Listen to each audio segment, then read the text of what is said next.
Hey y'all, welcome back to Twin Oaks Farm Poultry here on YouTube. Thanks for joining us on our channel. We're at Twin Oaks Farm in rural Southeast Ohio, USA, and we're doing a day 12 progress update on this flock of 303 Cornish rock cross meat chickens. And so in this video, just a quick look at some of the features that we see in the birds that indicate they're maturing, getting a little older, and also going to talk about 3 dynamics that affect the ambient temperature that the birds are perceiving, because sometimes ambient temperature is really a little different than actual temperature in the environment for them. So overall look at this brooder right now. Wanted to give you that look. We see that the birds are really evenly spread around the brooder at this point in time, and that's really given us a good indication that they're very happy and comfortable with the temperature that's ambient, the temperature right around them where they're living down there on the floor space.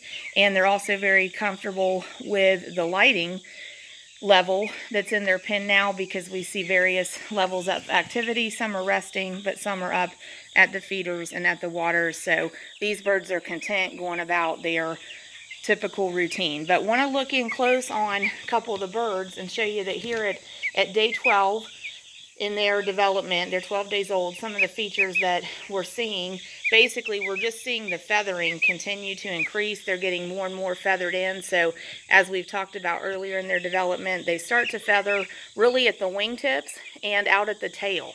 And so like in this bird here that we've got close up on the frame, we're definitely seeing the feathering in the wings filling in. Here's another one. Whoop.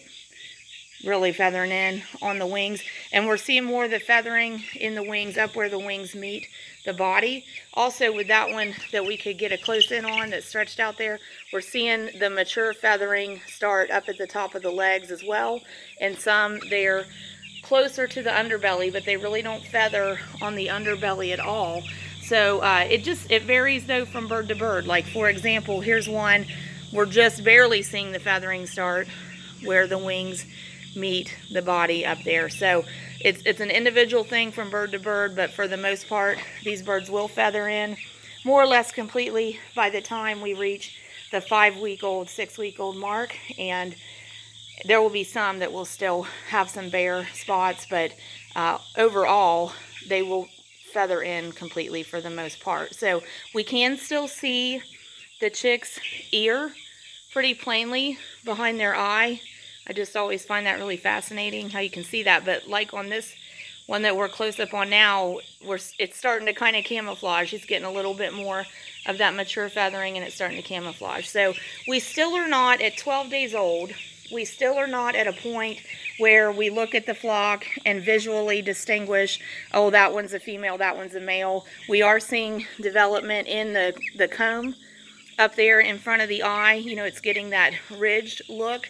And they'll also develop the wattles under the beak. So we really don't have a bird that's getting prominent on yet, but at the back of the beak, at the bottom of it, they'll start to develop the wattles. We can kind of see that happening. So that's the development we're seeing in the birds.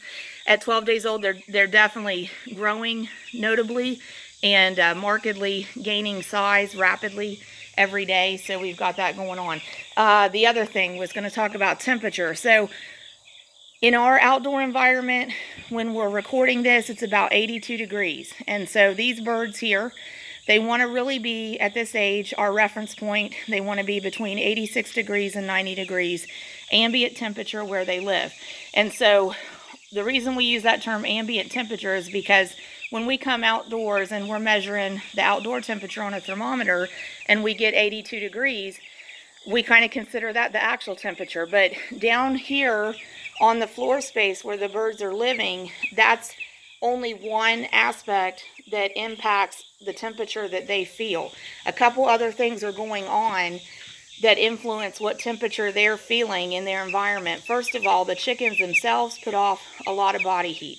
So that when you cluster those chickens together, and even though our structure is like an open air structure, you still more or less have this cluster of chickens together in one somewhat confined space. So all of that body heat that they're producing is factoring into what the temperature feels like for them, just like us. If we step into a crowded elevator and are in there long enough, we start to feel the warmth off of the body heat that's in there, and then if we can step out into an open air place, it automatically feels cooler and we feel a little more airflow. So same dynamic going on for them. So the body heat combined with the actual temperature is part of the temperature that they're perceiving in their environment.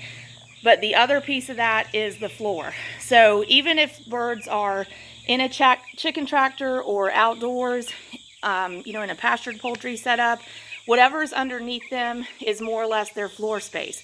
Well, in our situation, they kind of have an open air environment as far as around them, their surroundings, but they are confined to the same floor space, and it's covered with bedding material. So when we've got that going on, that's going to really figure into the temperature that they feel, because in this confined setting with bedding material that's absorbent on the floor surface underneath them, that floor itself is putting heat back off into their environment. So that's the third thing that factors into the temperature that our birds are feeling, the heat coming off of the floor. And the reason there's heat coming off the floor is because chickens manure a lot, and meat chickens manure a lot more than typical chickens. And so like there's an example, when meat birds manure, it produces that biological material, and we keep an eye on the quality of that, because that also indicates to us that bird's wellness. And so that's an example there of chicken manure that we would recognize as indicating a really healthy bird. Same there. So didn't know the birds were going to be so cooperative with that demonstration, but those are examples of chicken manure that we would say is indicating very healthy birds that are feeling good, aren't feeling stressed. But they produce a lot of that. And in fact, their manure includes their urine. So everything that's being put onto the floor from the birds as far as biological material is building up ammonia and building up heat. And the bedding material is absorbing that, but there's a threshold to what it can absorb. So heat gets put off of that bedding material from all of that manure material, and that figures into what temperature they're feeling. So that's where we get into the dynamic of what is the ambient temperature for our birds, and how close are we to their temperature preference for the stage of growth that they're in. We have those three factors: the actual environmental temperature around them, the body heat that the birds are producing, and the heat coming off of the floor in their living space.